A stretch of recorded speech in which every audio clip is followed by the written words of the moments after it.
Hi there, I'm Tyler with Bodyswaps. I'm going to show you today how we can create AI role plays, which are immersive practice scenarios customized for your organization.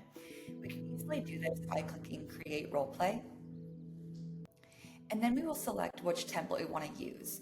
I often suggest our open conversation template because it allows you to build any kind of conversation that you want your learners to practice. So I'll click that. As you can see in the backend system here, anywhere there's a gray box is where you're able to type in something to customize this conversation. You're simply going to tell Bodyswaps what kind of conversation you're looking to have, choose the avatar that you want to have the conversation with, and choose where that conversation is happening. One really easy way to create these role plays is by using our AI assistant. So I'll click AI assistant and describe the kind of scenario that I want to make. Okay, so I just wrote a couple sentences here. So the learner is a new manager at a senior living facility, and they need to speak to an employee who is underperforming. So I'm going to click generate, and within a couple of seconds, this is going to populate that entire template for me and give me a good starting place. Okay, so now this has filled out everything for me. So they've made the title Addressing Employee Performance. I can choose who's able to play this role play, and it chooses some characters for me. So in this case, I'm going to be talking with Lawrence in this residential care home area. We could change this if you wanted and instead do a meeting room. This also gives our AI some backstory, so it gives them a little bit more human qualities. They've been a long-term employee at this facility for over 10 years. They're deeply knowledgeable about the residents and take pride in history with the facility, but lately been feeling burnt out and overlooked by the new management. You're been arriving late, been missing documentation tasks because you feel the paperwork is less important than spending face-to-face time with the residents. At the end, we can also see what kind of assessment criteria. So you can add in up to 10 assessment criteria. Simply tell us what it is that you're looking to assess and what good and bad looks like. That way you can pull in any sort of organizational goals into your role plays for assessment.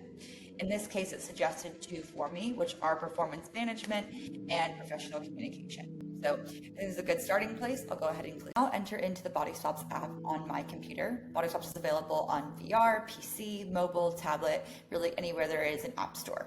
I'll put in my code, and then we can launch into our assignment. In this case, it should just be the role play that we just built together, which was the underperforming employee.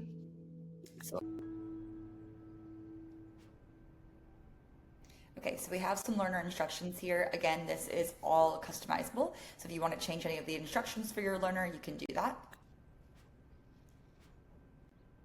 Morning. You wanted to see me?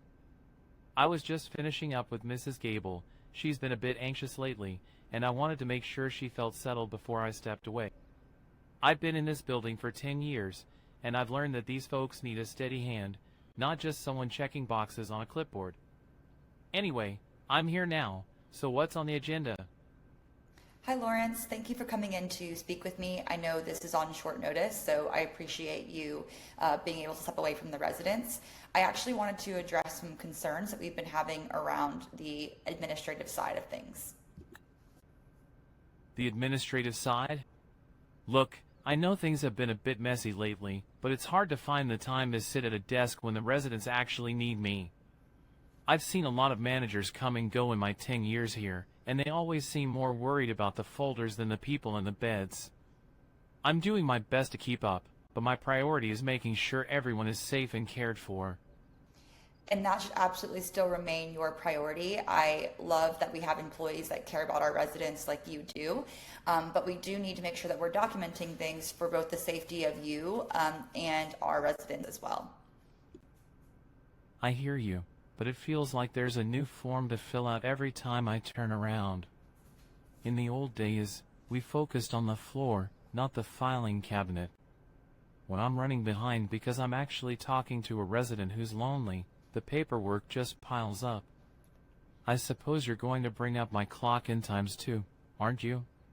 It's just been a lot to manage lately. I know things have been getting busy, and I certainly don't want you to feel down about the conversation. I'm just addressing things before they get any worse. So please, can we make sure that we provide you any help that you might need in getting some of those tasks done? What can I do to support you? I appreciate you asking. I really do. It's just, after 10 years, I feel like I'm constantly playing catch up with these new digital systems and strict schedules. Maybe if the morning handoffs were smoother, I wouldn't feel so rushed to get on the floor, which might help me stay on top of the logs. It's just hard to feel like I'm doing a good job when I'm being pulled in 20 directions at once. Okay, now I'm going to go ahead and exit this scenario early so I can show you the body swap moment. So during our simulations, the learner will get to watch themselves back from the avatar's perspective. So I can watch back and see how I sounded and be on the receiving end of my words here on short notice. So I appreciate you being able to step away from the residents. I actually wanted to address, and I can watch this from different angles as well, the administrative side of things. The administrative side? At the end of that body swap moment where I get to watch myself, we then get to go to our feedback. So now we'll get a personalized panel.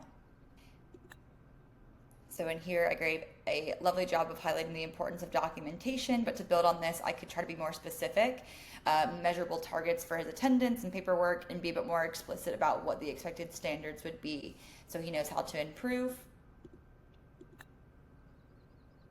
And then professional communication here. So I was supportive and respectful throughout the meeting. He used phrases like, I love that we have employees that care about our residents, but next time I should be careful to not let the supportive tone overshadow the seriousness of the performance issues that I need to address. So again, you can add in up to 10 assessment criteria for you. And then at the end, we'd be able to submit this, and you could then on the back end review any transcripts or data of how your cohort is doing.